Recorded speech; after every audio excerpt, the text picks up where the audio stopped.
అంటే జాలి కలిగింది, దయ కలిగింది. ఆమెను ఏం చేశాడంటే ఒక నిజంగా అర్హత లేని ఆమె కంట దేవుడు అతను ఏం చేశాడండి, అర్హత కలిగి చేశాడు. హల్లెలూయా. ఏ అలంకరణ బట్టి రాజు మనసు ఆమెను తాకిందంటే ఆత్మీయమైన దీన మనస్సు ఆమెలోని చూచాడు. హల్లెలూయా. లోబడే తత్వాన్ని బట్టి రాజు ఆమెను ఏం చేశాడు, ప్రేమించాడు. దేవునికి స్తోత్రం. ఈ రోజు మన దేవుడు కూడా మనలో ఏం అలంకరణ అంటే, మరి నిజంగా స్త్రీలకు ఉండవలసిన అలంకరణ అంట ఏంటి అంటే, దేవుడు ఆత్మీయ అలంకరణ కావాలి నాకు. హల్లెలూయా. నేను పై రూపాన్ని కాదు, మీరు ఎన్నో ధరించుకోవచ్చు కానీ వాటికి విలువ దేవుడు ఇవ్వట్లేదు. కానీ మనమంతా తగ్గింపడే అలంకరణతో కనబడాలని చూడండి. ఎఫెసీయుల పత్రికలో 5వ అధ్యాయము 22వ వచనం కూడా ఒకసారి చదవండి. అక్కడ కూడా మంచి మాట రాయబడింది. ఎఫెసీయులకు రాసిన పత్రిక 5వ అధ్యాయము 22వ వచనం. స్త్రీలారా ప్రభువును అనుకూల వలె మీ సొంత పురుషులకు లోబడి లోబడి ఉండి క్రీస్తు సంఘమునకు శిరసై ఉన్నలాగున పురుషుడు భార్యకు శిరసై ఉన్నాడు. క్రీస్తే శరీరమునకు రక్షకుడై ఉన్నాడు. సంఘము క్రీస్తునకు లోబడినట్టుగా భార్యలు కూడా ప్రతి విషయంలోనూ తమ పురుషులకు లోబడవలెను. చాలండి. హల్లెలూయా. చూసారా, ప్రతి స్త్రీ కూడా ఎవరికి లోబడాలంటండి, తన భర్తకు లోబడాలంట. హల్లెలూయా.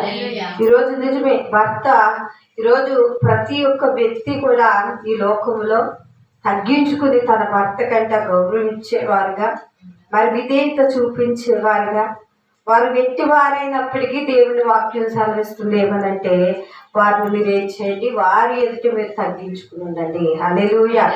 అందుకే దేవుడంట పురుషుణ్ణి ఎలా చేశాడు అంటే, ఆదాముని ఆయన హస్తాలతో చేశాడంటండి. కానీ స్త్రీని ఎక్కడి నుండి తీర్చాడు అంటే ఆదాములోంచి తీశాడు. హల్లెలూయా.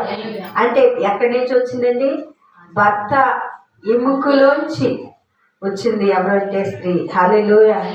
ఈరోజు నిజమే. అందుకే వారికి అంట, దేవుడికి మనం అంటే ఎలా ఉన్నామంటే ఒక సంఘముగా మనం ఉన్నామంట. మరి నిజంగా దేవుడి వాక్యం సెలవిస్తుంది ఎవరికి లోబడి ఉండాలి అంటే, సంఘము కూడా క్రీస్తుకు లోబడి ఉండాలి. హల్లెలూయా. మరి ఈరోజు దేవుడి సన్నిధిలో మనం ఆరాధన చేస్తున్నాం, దేవుడు స్తుతిస్తున్నాం. ఎందుకు మనం లోబడుతున్నాం అంటే దేవుడు ఉన్నాడు ఇక్కడ, అది నమ్ముతున్నాం. హల్లెలూయా.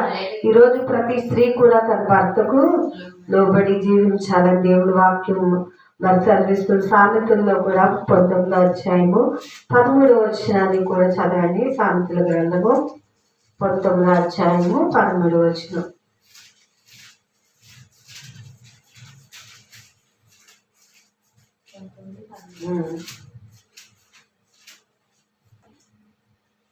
బుద్ధిహీనుడగు కుమారుడు తన తండ్రికి చేటు తెచ్చును. భార్యతోడి పోరు ఎడతెగక పడుచుండు బిందువులతో సమానము. గృహమును విత్తనము పితరులిచ్చిన స్వాస్యము. సుబుద్ధి గల భార్య యెహోవా యొక్క దానము. చాలండి. హల్లెలూయా. ఏ సుబుద్ధి కలిగిన భార్య యెహోవా యొక్క దానమై ఉందంట. ఈరోజు నిజమే, ప్రతి వ్యక్తి కూడా ఈ లోకంలో ప్రతి స్త్రీలో కూడా దేవుడు ఏం కోరుకుంటున్నాడంటే, దెబోరా మన అందరికీ తెలుసండి. ఆమె ఎలాంటి స్త్రీ అంటే తన కుటుంబాన్ని సంరక్షించుకుంటుందంట. న్యాయాధిపతుల్లో దేవుడు ఆమెని కూడా ఒక స్త్రీని ఎన్నుకున్నారటండి. హల్లెలూయా. ఆ రోజుల్లో ఒక న్యాయం చేయడానికి, తన ప్రజలైన వారికి న్యాయం తీర్చడానికి దెబోరాను ఏర్పాటు చేసుకున్నాడు. దెబోరా అనేక మందికి న్యాయం చేసే వ్యక్తిగా ఒక స్త్రీని ఎన్నుకున్నాడు. ఈరోజు నిజమే, బలహీనులమైన కొన్ని సందర్భాల్లో బలవంతులుగానంట దేవుడు మార్చిపోతున్నాడంట. హల్లెలూయా. ఈరోజు మనం అనుకుంటే అన్ని విషయాల్లో మనం బలహీనులమే కదా, కానీ కొన్ని సందర్భాల్లో దేవుడు అవకాశం ఇచ్చినప్పుడంట మనల్ని కూడా దేవుడు అలా నిలబడుతున్నాడు. దెబోరాల వలె, మరి ఎస్తేరు వలె, రూతు వలె దేవుడు నిజంగా ఒక్కొక్కరిని కూడా వాడుకోవడం ప్రారంభిస్తాడు. ఎప్పుడంటే ఆయనలో తగ్గింపు మనం చూపించినప్పుడు. హల్లెలూయా. విధేయత కలిగి ఆయన చెప్పినట్లు మనం చేసినట్లయితే ఖచ్చితంగా దేవుడు మనల్ని ఆశీర్వదిస్తాడు. ఒకరోజు ఒక ఆయన తన భార్య ఎప్పుడు అతనిపై గొడవ పడుతూ ఉండేదట. గొడవ పడుతూ ఉంది. ఒక రోజంట నోటికి దెబ్బ తగిలిందంట. డాక్టర్ దగ్గరికి తీసుకెళ్ళాడంట. తీసుకెళ్ళినప్పుడు ఆ డాక్టరు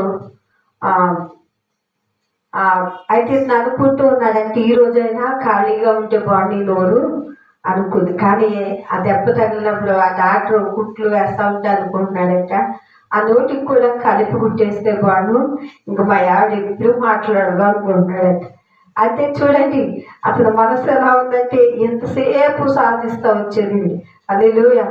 అంటే ఈ రోజు నిజమే భర్తలపై కూడా ఏం చేయకూడదంట స్త్రీ అనేక సందర్భాల్లో తిరుగుబాటు చేసే విధముగా మనం ఉండకూడదు. ఎందుకంటే దేవుడి వాక్యం సెలవిస్తుంది, స్త్రీలారా మీ సొంత పురుషునికి మీరు ఏం చేయండి, లోబడి జీవించాలి. బైబిల్ చెప్తుంది పురుషునికి మీరు లోబడండి. మరి నిజంగా దేవుని వాక్యం మనకి నేర్పిస్తుంది ఎక్కడ మనం ఎలా నడుచుకోవాలో, మరి పెద్దల్ని ఎలాగ గౌరవించాలో అనేక విషయాలు ఎక్కడ జ్ఞానము మనకి నేర్పిస్తుందంటే దేవుని వాక్యంలోనే ఆ జ్ఞానం మనకు దొరుకుతా ఉంది. హల్లెలూయా. ఈరోజు చాలా మంది ఏం చేస్తారు, ఇప్పుడు యవనస్తులు చూస్తా ఉంటే ఎవరిని కూడా లెక్క చేయట్లేదు. ఒక సెల్ ఫోన్ దొరికితే చాలు సమయం అంతా కూడా అక్కడే గడిపేస్తా ఉన్నారు. దేవునికి స్తోత్రం. ఈరోజు నిజమే బంధువుల విలువ, స్నేహితుల విలువ, దేవుని విలువ ఇవన్నీ కూడా తెలియపరిచేదండి ఎవరంటే మనమే మన బిడ్డలకంట నేర్పించేవారు ఉన్నామంట. హల్లెలూయా. దేవుని వాక్య ప్రకారంగా మన బిడ్డల్ని చేయండి నడిపించాలి. వారిని కూడా ఆత్మీయంగా నడిపించినట్లయితే మన బిడ్డలు కూడా అనేక మందికి దేవుడు ఆశీర్వాదకరంగా ఉంచబోతున్నాడు. దేవునికి స్తోత్రం. ఈరోజు దేవుని వాక్యం సెలవిస్తుంది, ఇగో లోబడే భార్య. మరి లోబడితే మనం ఆశీర్వాదం చూస్తాం. ఈరోజు లోబడి జ్ఞానవంతురాలైన తన స్త్రీ అట సామెతల్లో చక్కని మాట ఉంటుంది, జ్ఞానవంతురాలైన స్త్రీ తన ఇల్లునంట కట్టుకుంటుందంట, మూర్ఖురాలు తన ఇంటిని ఓడపీక్కుంటుందంట. ఈరోజు నిజంగా జ్ఞానవంతురాలు వలె దేవుడిచ్చిన జ్ఞానంతో తన ఇంటిని కట్టుకునే ఆ జ్ఞానాన్ని దేవుడు మనకి ఇచ్చాడు. ఈరోజు నిజమే ఇంటిని పెరుగుకోవడం అనేది ఎంతో సులభమైంది. చాలా సందర్భాలు అనేక కుటుంబాలను చూస్తూ ఉంటాం. ఎందుకంటే చిన్న విషయంలోనే అనేక గొడవలు, అనేక సమస్యలు పెట్టుకుని కుటుంబాలు విడిపోయేదాకా వెళ్ళిపోతూ ఉంటారు. కానీ దేవుడి కట్టిన ఇల్లు అంట అది ఎవ్వరూ విడదీయలేరట. దేవుడికి స్తోత్రం. ఎందుకంటే ఆ ఇంటిలో ఎవరు ఉండాలంటే దేవుడు నివాసం చేసే ఇల్లు అయి ఉండాలి. ఇల్లు అనగా మన యొక్క కుటుంబానికి సాదృశ్యము. హల్లెలూయా. ఇల్లు మన గృహానికి ఎంత సేద తీర్చుకుంటామో దేవుడు మన ఇంటిలో నివాసం చేసే గృహంగా ఉన్నప్పుడు ఆ ఇల్లు ఎప్పుడు కూడా దేవుడు ఆశీర్వదించే గృహంగా ఉంటుందంట. కీర్తనలో ఒక చోట అంటాడు, కొన్ని భార్య ఫలించే ద్రాక్ష వలె కదా నీ పిల్లలు ఒలివ చెట్టు మొక్క. మరి ఒలివ చెట్టుతో మన బిడ్డలు ఏం చేస్తా ఉన్నాడు దేవుడు, భోజనం బల్ల చుట్టూ నీ పిల్లలు ఒలివ మొక్క. ఆయన త్రోవలో ఎందుకు నడిచిన వారు నిశ్చయముగా నీ చేతుల కష్టార్జితం అనుభవించను. నీవు ధన్యుడవు, నీకు మేలు కలుగును. నీలోగిట నీ భార్య ఫలించే ద్రాక్ష.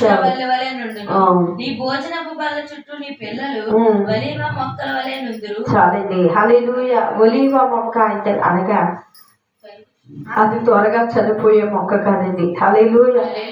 ఒలీవ మొక్క మరి నోవహ దినాల్లో దేవుడు ఆకాశం నుండి వర్షాన్ని కురిపించినప్పటికీ ఎన్నో నాశనం అయిపోయినప్పటికీ కూడా ఒలీవ చెట్టు ఒకటి మాత్రమే బ్రతుకుందంట. హల్లెలూయా. అంటే ఒలీవ చెట్టుతో మన బిడ్డలను పోలిస్తా ఉన్నాడు. భోజనపు బల్ల అనగా దేవుని యొక్క సన్నిధిలో మన పిల్లలు దేవుని సన్నిధిలో ఉండాలంట. దేవునికి స్తోత్రం. అలాగ ఉండినప్పుడు మనం ఎంత ఆశీర్వాదకరంగా అంటే ఈరోజు అనేక మందికి దీవెనకరంగా ఉండాలంట కదా. మన బిడ్డలు ఎలా ఉన్నారు, ఒలీవ మొక్కల వలె. చదవండి ఇంకా. ఎలాగూ ఆశీర్వదించబడి చాలండి. హల్లెలూయా. ఎలాగ ఆశీర్వదించబడతారండి, మరి బల్ల చుట్టూ తన బిడ్డలు ఒలీవ మొక్కల వలె ఉందరు. మరి ఇలాగ యెహోవా ఆశీర్వాదం పొందుదే ఎవరంటే దేవుని యందు మొట్టమొదటిగా భయము కలిగిన కుటుంబం. హల్లెలూయా.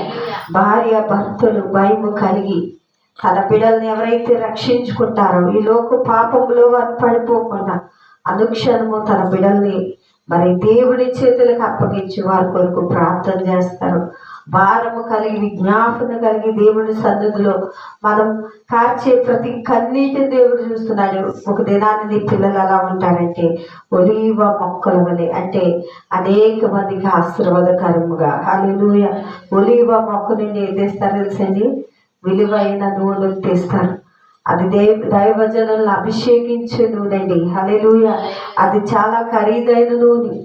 ఆ విలువైన నూనెని ఆ చెట్ల నుండి తీస్తారు. ఈరోజు నిజమే, అంటే అభిషేకించబడే అంత ఉన్నతమైన ఆ యొక్క ఆ నూనెను తీయడానికి ఆ చెట్లు కారణమవుతాయి. మన పిల్లలు కూడా ఇతరులకు ఆశీర్వాదకరంగా, హల్లెలూయా, ఇతరులకు దీవెనకరంగా పిల్లలు ఉంటారంటే ఎప్పుడంటే దేవుని యందు మొదటిగా మన భయభక్తులు కలిగి ఉన్నప్పుడు. హల్లెలూయా.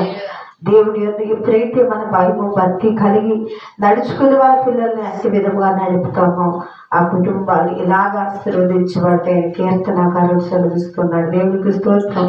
ఈరోజు నిజమే, యెహోవా యందంట భయభక్తులు కలిగిన స్త్రీ అంట కొనియాడబడుతున్న దేవుని వాక్యం సెలవిస్తుంది కనుక ఈరోజు నిజమే మనందరూ కూడా దేవుని సన్నిధిలో దేవునికి ఇష్టమైన జీవితాలు మనం జీవించినట్లయితే మన కుటుంబాలంట శాంతిని సమాధానంతో దేవుడు మనల్ని నింపబోతూ ఉన్నాడు. కొద్ది మాటలు దేవుడు దీవించును గాక. ఆమె ప్రార్థన చేసుకుందాం.